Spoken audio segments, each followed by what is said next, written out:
Hello my dear students, आप सभी लोगों का हमारे YouTube channel MKN study point में आप सभी लोगों का बहुत बहुत स्वागत है। जैसे कि आप सभी लोगों को पता है कि आपके NK सर आप सभी लोगों की सेवा में सदैव तत्पर रहते हैं।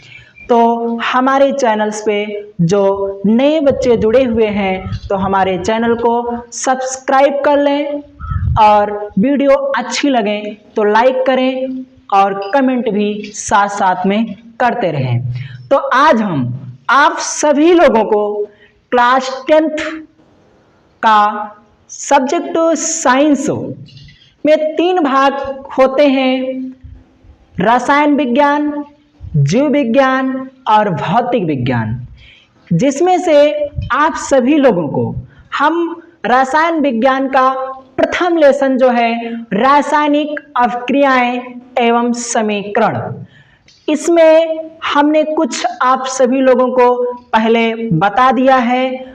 चैनल को ओपन करें, उसमें जाएं और देखें। हमने पहले लेक्चर में आप सभी लोगों को बताया था कि रासायनिक अवक्रियाएं क्या होती हैं, रासायनिक समीकरण क्या है और रासायनिक अवक्रियाओं को किन किन भागों में अर्थात रासायनिक अवक्रियाओं के कितने भाग होते हैं, इसके बारे में आप सभी लोगों को हमने जानकारी दी थी। आज हम उसी के आगे से बताए थे। लास्ट में एंड कहाँ पे हुआ था? वियोजन अवक्रिया पे। वियोजन अवक्रिया के भाग आप सभी लोगों को हमने बताया था, वहीं से हम लास्ट हुआ था और वहीं से हम स्टार्ट करते हैं। उसका अगला भाग विस्थापन अवक्रिया किसे कहते हैं। तो मेरे प्यारे प्यारे स्टूडेंट्स, अच्छे से पढ़ेंगे और अगर वीडियो अच्छा लगता हो तो कमेंट्स में जरूर बताया जरूर करें। तो चलिए आप सभी लोगों को हम बताते हैं कि विस्थापन अवक्रिया रासायनिक अवक्रिया का तीसरा भाग है। विस्थापन अवक्रिया, विस्थापन अवक्रिया का किस शब्द से ही आप सभी लोगों को पता चलता होगा कि विस्थापन अवक्रिया क्या है। विस्थापन अवक्रिया का सबसे पहले हम आप सभी लोगों को इसका शाब्दिक अर्थ के बारे में जानकारी देते हैं कि विस्थापन अवक्रिया का अर्थ क्या है। तो समझ सकते हैं, साधारण भाषा में विस्थापन का मतलब होता है अलग करना या अलग होना। विस्थापन मतलब एक दूसरे को, है ना, जैसे कि ये है, इसको एक दूसरे से अलग करना। ये क्या हुआ? अलग हो गया, मतलब ये इससे क्या हो गया? विस्थापित हो गया। तो इस प्रकार बेटा, है ना, समझ में आ रहा है ना। तो आगे है डिफिनेशन इसकी क्या है। इस अवक्रिया में अधिक क्रियाशील तत्व, है ना, कम क्रियाशील तत्व को उसके यौगिक से विस्थापित कर देता है अर्थात अलग कर देता है। डिफिनेशन देखेंगे, इस अवक्रिया में अधिक क्रियाशील तत्व कम क्रियाशील तत्व को उसके यौगिक से विस्थापित कर देता है या विस्थापन कर देता है या अलग कर देता है। साधारण भाषा में आप लोगों को हम समझा दें, जैसे कि आप लोग गांव और देहात से और शहर से सब लोग जुड़े हुए हैं ना, हम शहर से हैं, है ना, कोई कोई शहर से जरूर होंगे। तो जिसके पास धन ज्यादा होता है वो बेटा जिसके पास कम धन होता है उसको नहीं समझता है ना। वैसे कि आप लोग देखते हैं यहाँ पे बेटा जो Fe है मतलब आयरन, और यहाँ पे क्या है CuSO4 मतलब कॉपर सल्फेट, और इक्वल टू आपका बनता है FeSO4 प्लस Cu, है ना। क्यों वहां पे जाकर के FeSO4 हो गया? और Cu क्यों अलग हो गया है, इसका क्या कारण है? तो इसका कारण बेटा जानते हो क्या है? यहाँ पे जो Fe है, Fe की जो क्रियाशीलता होती है बेटा, तो इसकी अधिक क्रियाशीलता होती है Cu से। कॉपर से Fe की जो क्रियाशीलता है वो अधिक होती है बेटा। Fe आपका जो है तो आयरन है और CuSO4 जो है तो कॉपर सल्फेट है।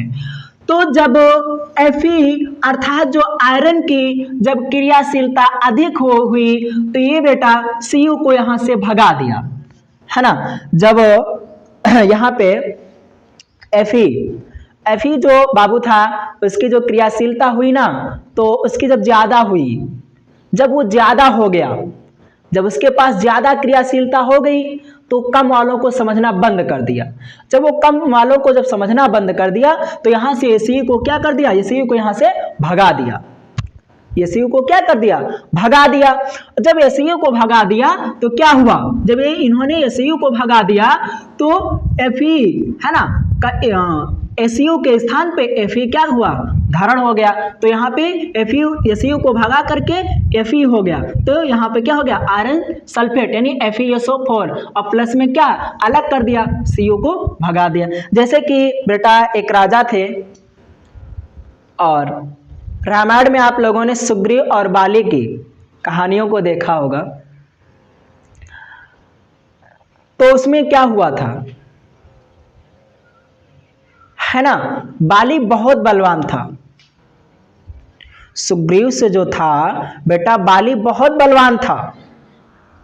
बाली के पास जो युद्ध करने के लिए जाता था तो दूसरे को क्या, तो उसके बल को खींच लेता था, तो उससे सब युद्ध के लिए डरने लगते थे। एक दिन की बात है, दुंदुभी नाम के दो राक्षस थे, वो युद्ध के लिए ललकारे और बाली और सुग्रीव दोनों युद्ध के लिए तत्पर हो गए और भाई भाई थे बेटा। लेकिन अंत समय में क्या हुआ, सभी लोगों को जानकारी पता है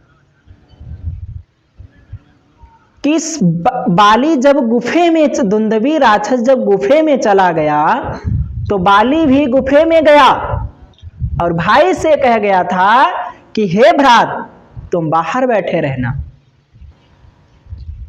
और जब सफेद रक्त की धार बाहर निकलेगी तो समझ लेना कि आपका भाई बाली मारा गया।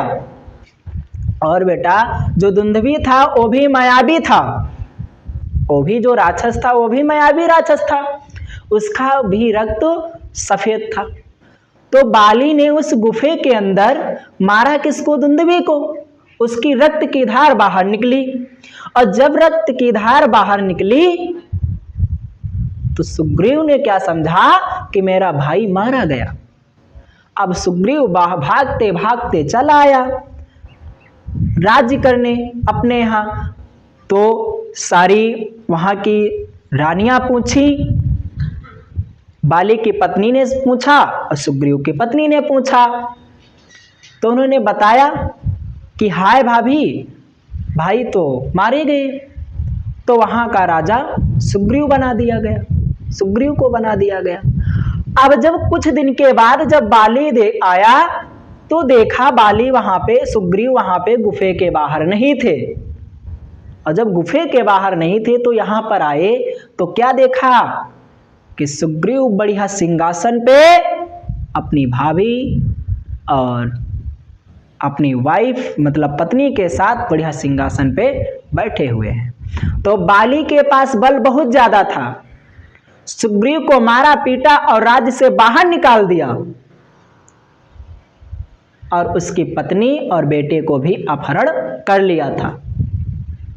तो जिसके पास बल ज्यादा होता है वो कमजोर को क्या कर देता है, निकाल देता है। अब समझ में आया होगा बेटा, है ना। तो Fe की क्रियाशीलता जो थी अधिक थी और Cu की क्रियाशीलता कम थी, तो Cu को भगा दिया और Cu के स्थान पे अपना स्थान ग्रहण कर लिया। इसलिए बेटा यहाँ पर FeSO4 हो गया और यहाँ पर क्या हो गया, Cu क्या हो गया, आपका अलग हो गया, उसको भगा दिया। समझ में आया बेटा ना।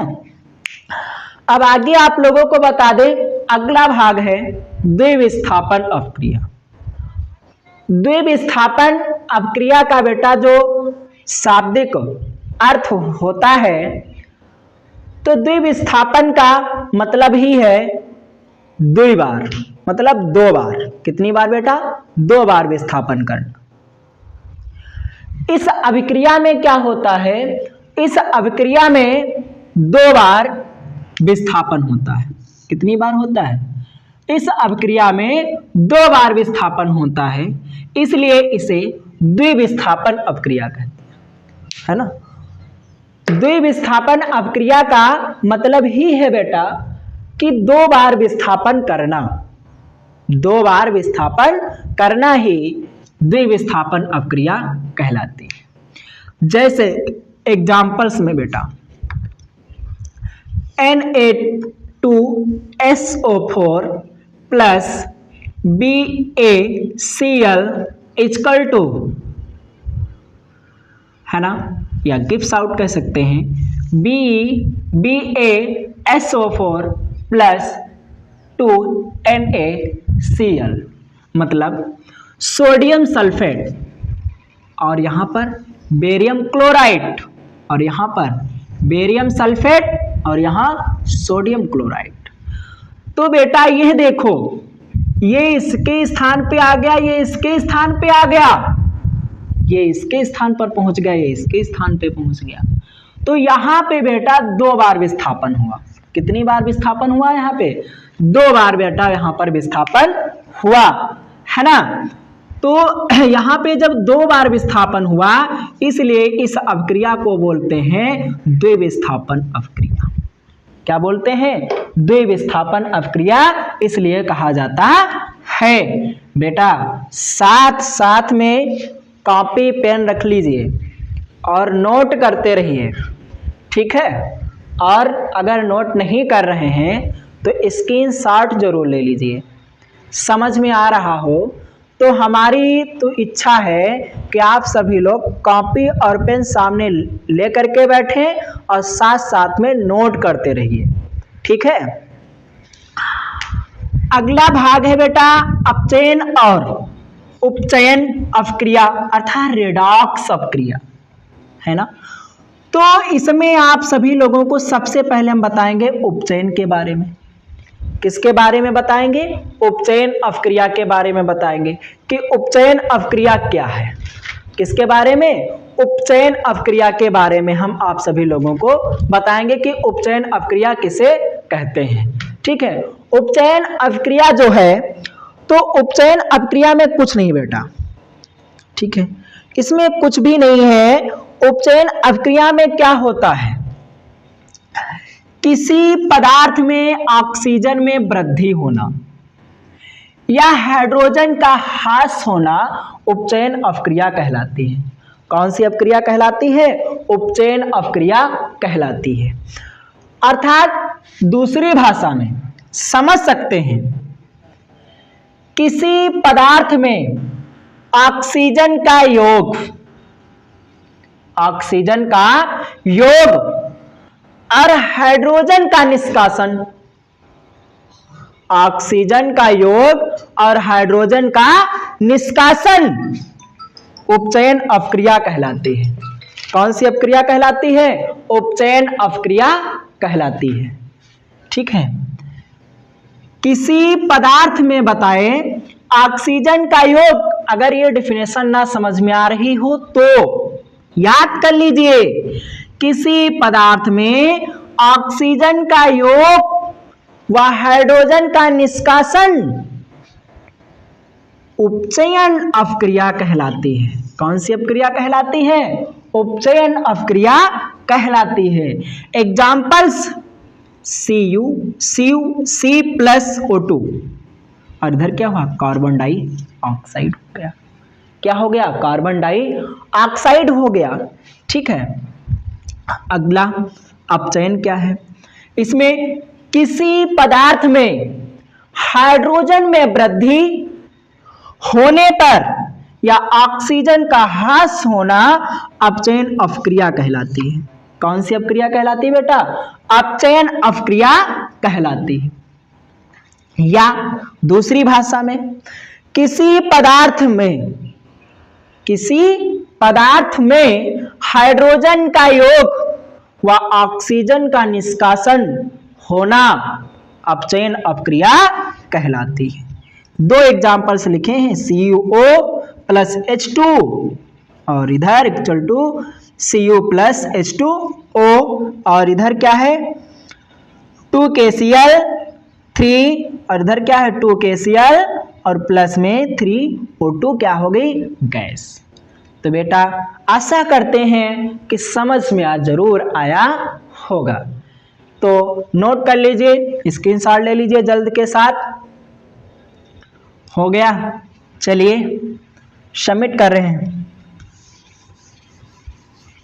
मेहनत से पढ़ाई कीजिए जिससे कि सफलता का लाभ अवश्य, इस पढ़ाई का लाभ आप अपने मम्मी पापा को दे सकें, क्योंकि आप सभी लोगों को हम लगातार कहते चले आए हैं कि लहरों से डरकर नौका पार नहीं होती, लहरों से डरकर नौका पार नहीं होती और कोशिश करने वालों की कभी हार नहीं होती। कोई इस संसार में कोई भी कार्य, ठीक है, कोई भी कार्य आपका कठिन नहीं है। जो भी कार्य है सब आपका क्या है, इजी ही है। ठीक है, सब कार्य इजी हैं, कोई कार्य कठिन नहीं है। तो चलिए आगे आप लोगों को एक एग्जाम्पल्स बता रहे हैं उपचयन और अपचयन का। ठीक है, इसके पश्चात आप लोगों को हम आगे बताते हैं। CuO, ठीक, और प्लस में H2। गिव्स आउट में बेटा आप सभी लोगों को हम बता दें, इधर क्या बनेगा Cu और प्लस में H2O बनेगा। ठीक है, तो ये आपका क्या है और ये आपका क्या है ना। तो ये जो है ये आपका मार्कर सही से चल नहीं रहे हैं, ये आपका अपचयन है और ये आपका उपचयन है। ठीक है, ये आपका अपचयन है और ये आपका क्या है, उपचयन है। ठीक है ना। तो आप सभी लोग इस एग्जाम्पल को अच्छे से समझे होंगे। ठीक है, ये एग्जाम्पल उपचयन और अपचयन का है। ठीक है, तो आज के लिए इतना ही काफ़ी है और नेक्स्ट वीडियो में मिलने के लिए हमारे चैनल्स को सब्सक्राइब कर लें, लाइक कर दें, वीडियो अच्छे लगें तो शेयर करें और कमेंट में ज़रूर बताएं। नेक्स्ट वीडियो में मिलते हैं, तब तक के लिए जय हिंद, जय भारत।